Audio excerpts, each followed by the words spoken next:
This is Matt for Behind the Gloves in association with S-Jam Boxing. Delighted to be joined by Ryan Walsh, head of the Golden Contract Final. Ryan, how are we doing? Very good. I'd like to pass my congratulations to S-Jam. He's had a very good one with, and obviously Joyce. I won't lie, I was rooting for Dubois and I predicted Dubois because I have a connection to Martin Bowers. I've known him since I've become pro and I've got nothing but respect for him. But S-Jam, Joyce, he made fans of me. Well done, great win. What do you think of the performance while we're on that? We're going to go down that road, but obviously if you want to talk about Joyce on a brilliant performance. He did. I maybe biased, I had him one round down prior to that, but earlier on in the fight I think you could see that this was going to be a fitness stamina battle, and it did look like he was going to be able to do that. I was impressed with his chin, impressed with his skin, because I've never seen a man take punches without, he didn't even look like he had a fight. And I put this to S-Jam and Joyce, you ain't the juggernaut, you're the Pac-Man. I said this yesterday, nothing affects you. If you play Pac-Man, anyone who knows, you just chomp him. And the way you must be a heartbreaking man to fight. I've had nothing but good. I've been talking to Mick Conlon, obviously his gym mate, and I've had nothing but good. And he's just a good soul. The guy's a good soul, and I don't want to say nothing negative about Daniel, but how couldn't he win anybody? He's won me over on that fight, and I wish him all the very best in his career. He impressed me. I think one of that things is he's one of boxing's good guys. He's Joyce. Always comes across really well, and massive respect to him. Back to your fight anyway, fresh off the scales today. How relieved are you that this time round everything's sort of gone without hiccup? I know everyone was sort of a bit delayed with the results today, which even I was panicking about, and with what happened before with Jazza testing positive, were you sort of on edge thinking, please not again? For me, I'm starting walking this planet like everything's written. I was thinking, and I would, this is strange, but I also thought there was a lot more people to test, and it turns out where we are now in the world is tier 3. For what that means, my missus tells me that's a bit of a problem. She intended to come up here with the kids and go to pictures, that's not allowed now, so there was a bit of concern, but at the same time I've had the experience of it now. And sometimes when you're making weight you think, well, go on then, get me out of making weight. So overall I'm just there is a bit of relief that everything's gone smooth. I'm so happy for all the other fighters. We're all trying to provide for our families. We all want a Merry Christmas, and this was the start of it. It's December the 1st. This is when you should be playing music, Christmas music. This is when you should be getting your tree up.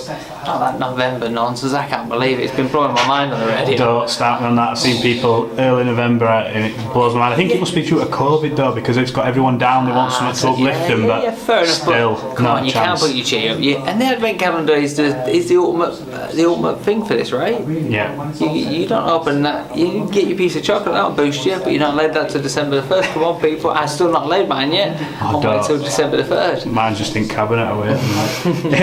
So what sort of effect did it have on your preparation though? Because as we know, all fighters seem to, you come to fight at your peak. What did it do? So obviously you had to go back. Did you have to taper off things you were doing, or how did it affect your sort of preparation? Well, with the uncertainty of when we was going to get a day, I continued to do the things I wanted to do thanks to a foundation. I got my soulmate with me who's been on every fight, every second, amateur and pro, and he even fought across the world, but he was with me. Anyone who understands a bit of spirituality, and I don't have much faith, I'm not a religious person, but I believe what I feel, and twin was there with me, so when we got the call and it wasn't April Fool's delayed by 8 months, it was like, right, if I had 1 second to think about how bad things were and all that, before I got time to feel sorry for myself, we were in France with my mother, Liam's family and my family, and it was an experience and an opportunity, all because of this. Maybe we wouldn't have went that quick. And France, Disneyland Paris has just got on full lockdown, you can't go anymore. So imagine if I felt sorry for myself and that didn't happen. And I'll tell you now, during the lockdown, we didn't have to queue, didn't need no fast passes, we're walking around that's where I'm grateful. I can say I've spoke to Jazza already, and you're both similar. He's massively religious, so he's found that, and like you've just said there, everything's written. So you're content. You both seem so mentally locked in and focused for this fight. Do you see, not yourself in him, but do you both sort of think we've both come up the hard way, where we've come through the hard routes and both here it's just an honest fight between two men going at it? Is that how you see it coming into this? Nowadays, respect as well. I know he respects me, and he knows I respect him. And anything less is not acceptable. And I've had to put, the Cuban didn't respect us, his trainer didn't respect us, not for them. And this is where Jazza knows. He's been around this, he's on the scene a long time, he knows. Anyone who knows us, we're for real. We're not coming here to try and gain fans and make other, we're not trying to do that. We've again, a religious term, but it's the truth. We've been blessed. I'm so grateful for the fans that do have. That's what I could be a bit annoyed about, really, because I bet he is with his fans. Yeah, we was robbed of that York Hall. If York Hall was written for York Hall in my mind, it'd have been raucous in there with that fight. It'd have been the best. And his fans are passionate, and our fans, they know that's our home. Yeah. That is our home. So, yeah, where maybe he was unlucky with Fenley's Cove, he's also very lucky that wasn't in York Hall. That's my home. Anyone who knows that's my home. I've done a lot of my. Talk about what got you proud of, that's where I've done it in York Hall. I think a lot of things that everyone's in the same boat with. One thing we can't change at the minute is there's no fans, and there's been so many fights in lockdown where you say that fight deserved fans.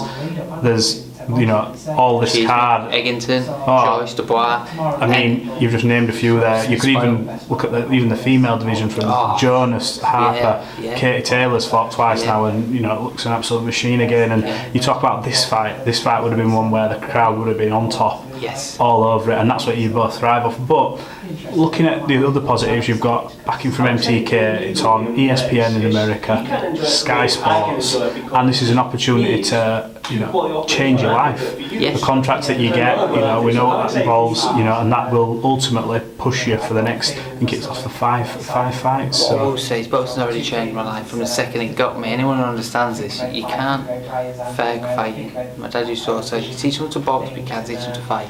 Yeah. And the Warrior card, unfortunately, was broken in the Dubois Joyce fight. And I'm not going to go on about quitting or anything, but the Warrior card don't even need to be spoken. We know when it's broken. And no one forgives you, no one forgets. And the only solace he can find is Duran brought the Warrior Code, one of the greatest macho men ever. Yeah. So and plenty of us have, and I'm not going to go on about that because it's negative, it don't help nobody. But the Warrior's Code, do we need to talk about? It's like breathing. Yeah. We know the Warrior's Code. Absolutely. And when you adhere to that, that's because it's in your heart, it's in your system, it's something that gets you and you never let you go.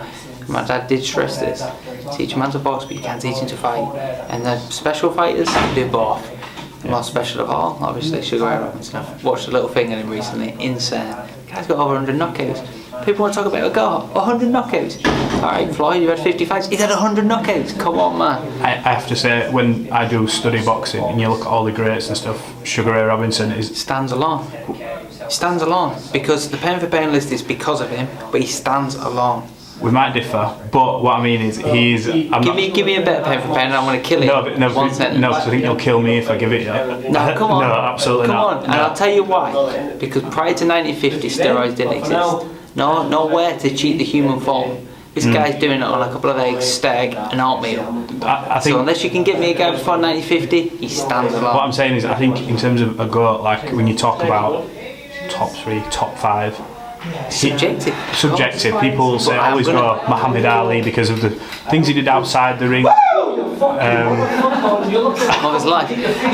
Muhammad Ali for boxing is what Pelé is for football. Yeah. What Ronaldo is right now for football. He's a game changer, okay. But that doesn't make you the god in the actual principle of it. Yeah. And this guy has his own doctor. Sugar Ray Robinson has his own hairdresser, okay. And I keep stressing it with my studying boxing, my studying sports. I've lost a lot of respect for. If you've seen Icarus, anyone watching this has seen Icarus, you'll see why I'm so like, come on. And I talked with Mick Collin yesterday, and there's a few and far between. So that's why I'm so nailed onto this man, because his achievements were human achievements, no chemical warfare, and that stands alone. You mentioned chemical warfare and prior to drugs and stuff. Do you believe then, just to go a bit off topic, that that's massively still a big involvement further up the chain, drugs in boxing? All sports. I've just reading a book about the Balco scandal. This is 30 years ago. The trainer of Johnson, the big Canadian chief, massively stupid. In that race, there was 7 people who went on to fail the test. The American, Linford Christie. There's one man. He gives me hope, and he didn't fail the test. Yeah. But that dirty Olympics 1980 or 1988 is the catalyst to all this. And then I've watched Icarus and I've educated myself. I know what I'm against. Yeah. But that is going to be my defining thing at the end of all this. That's what I'm going to be able to look to my children and say, you're in the right age of all sports. I didn't do nothing. I'm going to say all these.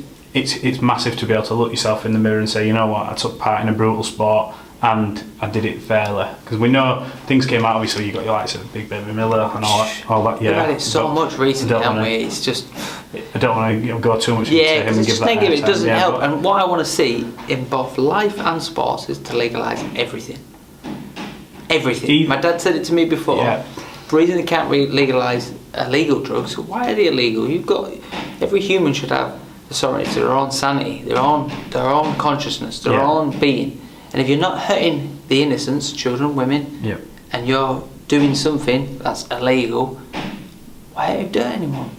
One. So I don't want to be branded as this anti-drug. No, do what you're going to do. But I choose not to, because if I can't do it with them, I don't want to know. I don't want to look in the mirror and go, without my magic wand, I couldn't have done this. This is my belt, but I did it by this. Yeah. The magic wand's with the person. I think the only other way that will ever stop, and I've said this before, is an instant life ban, because people won't even be half tempted then. But then there'll be always the case of, listen, I've not had a clue, I've took an inhaler from a doctor's. So you're always going to have that. This Mexican mate. Yeah, well, you're always going to have that issue with an investigation. So the only way is to go on, let chemical warfare start. People get bored of it. They want the skills back of yesteryear. Because I know, as a boxing historian. Nah, I don't know. I think Bob May will give him that job. He's the man. But I do love boxing, and I go back to the time, the black and whites, where you're looking at these. I call them skinny beasts. There was no man mountains, there was skinny beasts who work at 6 o'clock in the morning and fight 6 o'clock at night, and I loved it. 15 rounds, and they're my heroes. And from when I was educated by somebody else, steroids they come after the world wars, after the Nazis testing and Russians or whatever. In furthermore time, you got Russians, you got Americans. They feel like they're all at it, but that's why I want it all legal. Just give it, right, and then see where we're at. If the standard doesn't go up and there's not lots of deaths, all right. I think we'll lose. I think the standard has already dropped. It's all about getting the biggest man to the smallest weights. Well, moving on from obviously this, I think we could talk about this all day and night, and I'd happily have that discussion with you. What type of fight are you expecting come Wednesday evening? Are you expecting fireworks, or are you expecting a feeling out process, or do you think styles will just gel and it'll just all go off? Hardest fight of my life. Hardest fight of your life? Without a doubt. He's got a jerky style, he can fight, he can box, he's not ever been beat by world-class people. And that stands me to think you have to be world-class to beat him. So that's the barrier. Am I world-class? We'll soon find out. Less than 20 hours now. Yeah. What's your ultimate goal in boxing? Is it to grab that world title? But when you look back in your career, are you wanting to look back and say, yeah, that was me, world champion? Same as life, to just be grateful. That is all I've got. To be grateful. And I watched this little thing once and said, say it out loud. And when I did, I got a feeling that I'll never be able to explain. I've tried it since, it didn't happen. Maybe I wasn't as grateful as the time I said it. I just want to be grateful, because this is something I love. Yep. I'm so grateful that it entails also, I've said this to Sky, I didn't get a chance to say it to Eiffel, but how grateful am I, my soulmate, my twin, my guardian angel, my older brother, for the first 5 years of this process. I went running with them every day. I shared the time of my life with them. I'm already grateful.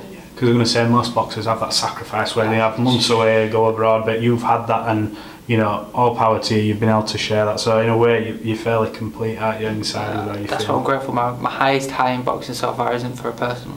It's when Liam won his British title. Brilliant. And how good. The only sadness, if you want to look for it, is my dad wasn't there, but he was in me, because I felt him. I felt him, mate, and I know he's proud. And he's going to be even prouder, because Liam's got a fight coming up to be a double British champion now. That's where we are proud men. We're proud British fighting men. So to hold that title, it means something to us. I will say that about you and your brother. I've watched you both, and you are both fighting men, and you give it your all no matter what. You're never in a boring fight, no matter what happens. It's fantastic. Even the build-ups, I absolutely love them.